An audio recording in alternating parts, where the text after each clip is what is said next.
નમસ્કાર મિત્રો। ઇન્ડિયન આર્મીમાં ગુજરાતમાં એક ભરતી આવેલી છે। ડાયરેક્ટ ભરતી છે મિત્રો। લાયકાત આની 8 પાસથી શરૂ થાય છે। આની જે ભરતી છે જિલ્લા પ્રમાણે છે। અહીંયા જે છેલ્લી તારીખ છે એ 18/1/2021 છે। પણ મિત્રો તમે આજે જ ફોર્મ ભરી દો આ વિડીયો સંપૂર્ણ જોયા પછી, કારણ કે મિત્રો આ જે વેબસાઇટ છે ક્યારેક હેંગ થઈ જતી હોય છે। આવું ન થાય તે માટે વહેલી તકે તમે ફોર્મ ભરી શકો છો। આજના વિડીયોમાં આપણે આ કઈ પોસ્ટ ઉપર ભરતી છે, આની લાયકાત શું છે, અરજી કેમ કરવાની છે, ઇન્ટરવ્યૂમાં તમારી સાથે શું લઈ જવાનું છે, કેવી રીતે જવાનું છે, આ બધું જ મિત્રો આજના વિડીયોમાં જોવાના છીએ। તો વિડીયોને સંપૂર્ણપણે છેલ્લે સુધી જોતા રહો, જેથી મિત્રો આ ભરતીમાં ફોર્મ ભરતી વખતે તમને કોઈ પ્રશ્ન ન રહે અને તમે આસાનીથી ફોર્મ ભરી શકો। મિત્રો અહીંયા ઇન્ડિયન આર્મીનું જે રેલી છે એનું નોટિફિકેશન આવેલું છે। જામનગરનું નોટિફિકેશન છે મિત્રો, પણ આમાં ઘણા બધા જિલ્લાઓ સામેલ છે। અહીંયા આપણે ઓફિશિયલ જે એડવર્ટાઇઝ છે એ જોવાના છીએ, અને કોઈ પણ મુદ્દાનો તમને ડાઉટ ન રહે તે માટે આપણે ઓફિશિયલ નોટિફિકેશન જોવાના છીએ। મિત્રો અહીંયા ઇન્ડિયન આર્મીમાં જે રેલી યોજાવાની છે એ ફક્ત મેલ કેન્ડિડેટ માટે છે, અને આ 1 ફેબ્રુઆરી 2021થી 15 ફેબ્રુઆરી 2021 દરમિયાન યોજાવાની છે। આ રેલીમાં તમારે અરજી કરવી હોય તો ઓનલાઈન એપ્લાય કરવાનું છે। ઓનલાઈન અરજી કરવા માટે 10 ડિસેમ્બર 2020થી અરજી કરવાનું શરૂ થાય છે, અને 18 જાન્યુઆરી 2021 સુધી તમે અરજી કરી શકો છો। અને આમાં જે પોસ્ટ છે એ જનરલ ડ્યુટી સોલ્જરની છે, સોલ્જરની ટેકનિકલની છે, soldier technical, aviation, soldier technical nursing આસિસ્ટન્ટની છે, સોલ્જર ક્લાર્કની છે, સ્ટોર કીપરની છે, સોલ્જર ટ્રેડમેન જે 10 પાસ ઉપર છે, સોલ્જર ટ્રેડમેન જે 8 પાસ ઉપર છે। હવે આમાં તમારે જે અરજી કરવી હોય તો joinindianarmy.nic.in આ જે વેબસાઇટ છે આના ઉપર તમે અરજી કરી શકો છો। અરજી કરવા માટેની જે લિંક છે મિત્રો એ ડિસ્ક્રિપ્શનમાં મેં આપેલી છે, તો ત્યાંથી તમે ડાયરેક્ટ અરજી કરી શકો છો। તમારો જે વિડીયો ચાલે છે તેની જમણી સાઈડે નીચે આવા એક ઊંધા ત્રિકોણનું નિશાન હશે, ત્યાં તમે ક્લિક કરશો તો ડિસ્ક્રિપ્શન બોક્સ ખુલી જશે, અને તમે ડાયરેક્ટલી અરજી કરી શકો છો। મિત્રો આ જે ભરતી આવી હતી અને કેન્સલ રહી હતી એમાં તમારે ફરીથી અરજી કરવાની છે, એટલે કે જેમણે પહેલાં અરજી કરેલી છે એમને ફરીથી અરજી કરવાની છે, અને 10 ડિસેમ્બર 2020થી 18 જાન્યુઆરી 2021 દરમિયાન આની અરજી થવાની છે। રેલીમાં જતાં પહેલાં મિત્રો તમારે જે એડમિટ કાર્ડ છે એની પ્રિન્ટ આઉટ લઈ જવાની છે। એના સાથે કોવિડ ટેસ્ટનું જે ટેસ્ટ રિપોર્ટ આવે છે એ લઈ જવાનો છે।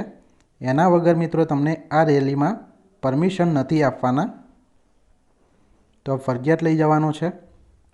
હવે મિત્રો આ જે રેલી યોજાવાની છે એ જામનગર, પોરબંદર, રાજકોટ, અમરેલી, ભાવનગર, જૂનાગઢ, સુરેન્દ્રનગર, કચ્છ, ગીર સોમનાથ, બોટાદ, મોરબી, દેવભૂમિ દ્વારકા અને દીવ જે યુનિયન ટેરેટરી છે, આટલા જિલ્લાના જે મેલ કેન્ડિડેટ છે એ ભાગ લઈ શકશે। અને આ માટેનું જે સ્થળ છે એ NDH હાઈસ્કૂલ, દેવભૂમિ દ્વારકા, આ એનું સ્થળ છે। તો આ સ્થળ ઉપર જઈને તમે રેલીમાં ભાગ લઈ શકો છો। આમાં જે પોસ્ટ છે એની વાત કરીએ તો સોલ્જર જનરલ ડ્યુટી, એના માટે જે એજ હોવી જોઈએ એ 17.5 વર્ષથી 21 વર્ષની એજ હોવી જોઈએ। 1 ઓક્ટોબર 1999થી 1 એપ્રિલ 2003 વચ્ચે કેન્ડિડેટ જન્મ્યા હોવા જોઈએ। હાઇટ 168 સેન્ટીમીટર, વજન 50 કિલોગ્રામ, જે છાતી છે એ 77 સેન્ટીમીટર હોવી જોઈએ। અને ફૂલાવેલી છાતી 5 સેન્ટીમીટર એટલે કે 82 સેન્ટીમીટરની થવી જોઈએ. જે લાયકાત છે એ 10 પાસ હોવું જોઈએ મિનિમમ 45% સાથે. સોલ્જર ટેકનિકલ એમાં 17.5 વર્ષથી 23 વર્ષની વય હોવી જોઈએ ઉમેદવારની. 1 ઓક્ટોબર 1997થી 1 એપ્રિલ 2003 વચ્ચે ઉમેદવાર જન્મ્યા હોવા જોઈએ. હાઇટ છે 167 સેન્ટીમીટર છે હોવી જોઈએ. વજન 50 કિલોગ્રામ હોવું જોઈએ. છાતી છે એ 76 સેન્ટીમીટર અને ફૂલાવેલી છાતી 81 સેન્ટીમીટર હોવી જોઈએ. 10+2 એટલે કે 12 પાસ ઉમેદવાર માગેલા છે. એમાં કેમેસ્ટ્રી, મેથ્સ અને ઇંગ્લિશમાં 50% માર્ક્સ આવેલા હોવા જોઈએ અને એગ્રીગેટ 40% માર્ક્સ આવેલા હોવા જોઈએ. ત્યારબાદની જે પોસ્ટ છે એ સોલ્જર ટેકનિકલ માગેલા છે. એમાં 17.5થી 23 વર્ષ હોવી જોઈએ. 1 ઓક્ટોબર 1997થી 1 એપ્રિલ 2003 વચ્ચે ઉમેદવાર જન્મ્યા હોવા જોઈએ. 167 સેન્ટીમીટર હાઇટ હોવી જોઈએ. 50 કિલો વજન હોવું જોઈએ. 76+5 છાતી હોવી જોઈએ અને 12 પાસ માગેલા છે. સોલ્જર નર્સિંગ આસિસ્ટન્ટ માગેલા છે. એમાં 17.5 વર્ષથી 23 વર્ષની વય હોવી જોઈએ. 1 ઓક્ટોબર 1997થી 1 એપ્રિલ 2003 વચ્ચે ઉમેદવાર જન્મ્યા હોવા જોઈએ. 167 સેન્ટીમીટર હાઇટ હોવી જોઈએ. 50 કિલો વજન હોવું જોઈએ. 77+5 છાતી હોવી જોઈએ અને 12 પાસ માગેલા છે. Soldier clerk, storekeeper, technical inventory management આ જે પોસ્ટ છે એમાં 17.5થી 23 વર્ષની ઉંમર હોવી જોઈએ. 1 ઓક્ટોબર 1997થી 1 એપ્રિલ 2003 વચ્ચે ઉમેદવાર જન્મ્યા હોવા જોઈએ. 162 સેન્ટીમીટર હાઇટ હોવી જોઈએ. 50 કિલો વજન હોવું જોઈએ. 77+5 એટલે કે 77 છાતી અને ફૂલાવેલી છાતી 82 સેન્ટીમીટર હોવી જોઈએ. 10+2 એટલે કે 12 પાસ માગેલા છે આમાં. સોલ્જર ટ્રેડ્સમેન એમાં 10 પાસ ઉપર માગેલા છે. 17.5થી 23 વર્ષ ઉંમર હોવી જોઈએ. 1 ઓક્ટોબર 97થી 2003 વચ્ચે જન્મેલા હોવા જોઈએ. 168 સેન્ટીમીટર હાઇટ હોવી જોઈએ. 48 કિલો વજન હોવું જોઈએ. 76+5 છાતી હોવી જોઈએ અને 10 પાસ માગેલા છે આમાં મિનિમમ 33% સાથે. ત્યારબાદ સોલ્જર ટ્રેડ્સમેન 8 પાસ ઉપર માગેલા છે. 17.5થી 23 વર્ષ ઉંમર હોવી જોઈએ. 168 સેન્ટીમીટર હાઇટ હોવી જોઈએ. 48 કિલો વજન હોવું જોઈએ. 76+5 એટલે કે 76 અને ફૂલાવેલી છાતી 81 સેન્ટીમીટર હોવી જોઈએ. 8 પાસ ઉમેદવાર માગેલા છે. આઠમામાં 33% મિનિમમ હોવા જોઈએ. ત્યારબાદ મિત્રો જે ટ્રાઇબલ એરિયામાં રહેતા હોય એમના માટે છૂટછાટ આપેલી છે. એમાં હાઇટ 162 સેન્ટીમીટર હોવી જોઈએ. 77થી 82 છાતી હોવી જોઈએ અને વજન 48 કિલો હોવું જોઈએ. હવે મિત્રો આમાં જે ટેસ્ટ આપવાનો છે એની વિગત આપણે જોઈ લઈએ. તો ફિઝિકલ ફિટનેસ ટેસ્ટમાં 1.6 કિલોમીટરની રનિંગ હશે. એમાં જે ગ્રુપ 1 છે એમાં 5 મિનિટ અને 30 સેકન્ડનો સમય આપવામાં આવશે અને ગ્રુપ 2ને 5 મિનિટ અને 31 સેકન્ડથી 5 મિનિટ અને 45 સેકન્ડનો સમય આપવામાં આવશે. માર્ક આના 60 રહેશે. જ્યારે ગ્રુપ 2માં 48 માર્ક્સ રહેશે. ગ્રુપ 1માં જે પુલઅપ્સ છે 10 કરવાના રહેશે અને માર્ક 40 રહેશે. ગ્રુપ 2માં પુલઅપ્સ 9 કરવાના રહેશે અને માર્ક્સ 33 રહેશે.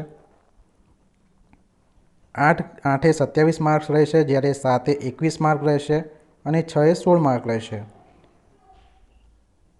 9 ફીટનો ડીચ કરવાનો છે. એમાં ફક્ત ક્વોલિફાય થવાનું છે. ઝિગઝેગ બેલેન્સમાં તમારે ક્વોલિફાય થવાનું છે ખાલી.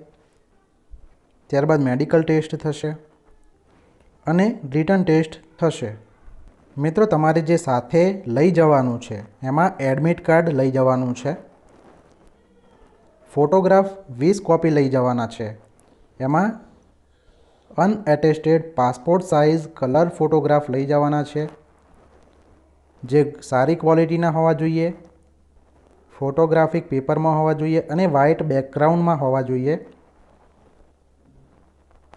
અને 3 મહિનાથી વધારે જૂનો ફોટો ન હોવો જોઈએ અને એમાં તમારે પ્રોપર હેર કટ કરાવવાના છે અને ક્લીન શેવ રાખવાનું છે. શીખ કેન્ડિડેટને આમાંથી મુક્તિ આપવામાં આવી છે. એજ્યુકેશન સર્ટિફિકેટ જે લઈ જવાના છે એમાં તમારે લાયકાતના સર્ટિફિકેટ બધા લઈ જવાના છે, સ્કૂલ લિવિંગ સર્ટિફિકેટ લઈ જવાનું છે, ડોમિસાઇલ સર્ટિફિકેટ લઈ જવાનું છે, કાસ્ટ સર્ટિફિકેટ લઈ જવાનું છે, રિલિજન સર્ટિફિકેટ હોય તો લઈ જવાનું છે, સ્કૂલ કેરેક્ટર સર્ટિફિકેટ લઈ જવાનું છે, કેરેક્ટર સર્ટિફિકેટ લઈ જવાનું છે, અનમેરિડનું સર્ટિફિકેટ લઈ જવાનું છે, રિલેશનશિપ સર્ટિફિકેટ લઈ જવાનું છે, એનસીસીનું સર્ટિફિકેટ હોય તો એ લઈ જવાનું છે, સ્પોર્ટ્સના જે અન્ય સર્ટિફિકેટ હોય આ બધા લઈ જવાના છે. કારણ કે મિત્રો જે સ્પોર્ટ્સના જે માર્ક્સ છે એ પણ મળે છે, સાથે સાથે જે એનસીસી હોલ્ડર છે એમને પણ વધારાના માર્ક્સ મળે છે. મિત્રો આની જે લિંક છે એ હું ડિસ્ક્રિપ્શનમાં આપી દઈશ તો તમે ડિટેલમાં આનો અભ્યાસ કરી શકો છો. મિત્રો ટેટોનું ખાસ છે કે કોઈ પણ શરીર ઉપર કોઈ પણ ટેટો ન હોવું જોઈએ. હવે આમાં જે બોર્ડ છે એ કયા કયા લાયક છે તો ગુજરાતમાં જે ગુજરાત બોર્ડ છે આ પણ ઉમેદવારો એપ્લાય કરી શકે છે. ગોવાના જે ગોવાનું બોર્ડ લાગુ પડે છે એ પણ એપ્લાય કરી શકે છે અને મહારાષ્ટ્રમાં બતાવેલા છે કે જે મહારાષ્ટ્રના સ્ટેટ સેકન્ડરી અને high secondary education board Nagpur, Amravati અને પુણે આ બધા એપ્લાય કરી શકે છે. અહીંયા જે સ્પોર્ટ્સનું જે ગેમ છે બધાના જે માર્ક્સ મળે છે એટલે એનું લિસ્ટ આપેલું છે, તમે અહીંયા આ લિસ્ટ જોઈ શકો છો.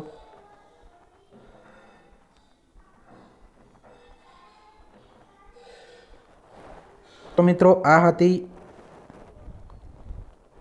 ઇન્ડિયન આર્મીમાં જે ભરતી છે આ ભરતી લાયકાતાની 8 પાસથી શરૂ થાય છે, જિલ્લા પ્રમાણે ભરતી છે.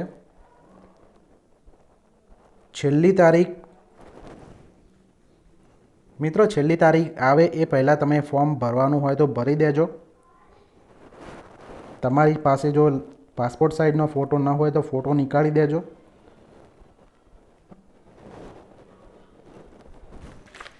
તમારો કોઈ પ્રશ્ન હોય તો મિત્રો તમે કમેન્ટ બોક્સમાં લખી શકો છો.